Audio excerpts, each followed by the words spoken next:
விஜய் இன்னைக்கு பாத்துக்கோங்க, காலையில திருவண்ணாமலை தீபம் சம்பந்தமான வாழ்த்துலாம் வெளியிட்டாரு. விஜய் கட்சி சார்பில் இருந்து வாழ்த்தெல்லாம் வெளியிடுறாங்க.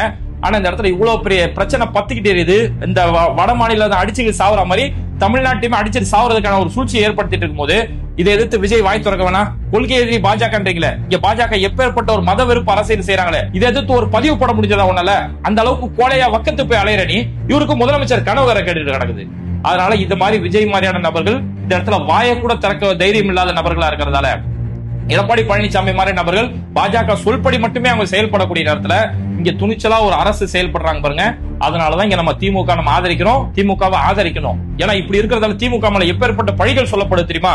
இன்னைக்கு வானதி சீனிவாசன் சொல்றாங்க, நீதிமன்றம் தீர்ப்பு கொடுக்கப்பட்ட பிறகும் அரசுக்கு தீபம் ஏற்றதுக்கு மனசு வரவில்லையா அப்படின்னு சொல்லி கேக்குறாங்க. இங்க வானதி சொல்லக்கூடிய வார்த்தையை பாருங்க, தீபம் ஏற்ற அரசுக்கு மனம் வரவில்லையா அப்படிங்கிறாங்க. அங்க தீபம் ஏற்றாமலா இல்லக்கா, தீபம் அங்க நல்ல முறையில தீபம் ஏற்றப்பட்டாச்சு, தீபம் ஏற்றப்பட்டு நல்ல வழிபாடு செஞ்சாச்சு, இந்துக்களுக்கான தீபம் ஏற்றப்பட்டாச்சு. சங்கிகள் கலவரம் செய்ய நினைச்சாங்க பாருங்க, அந்த தீபம் தான் அந்த இடத்துல ஏற்பட்ட முடியல.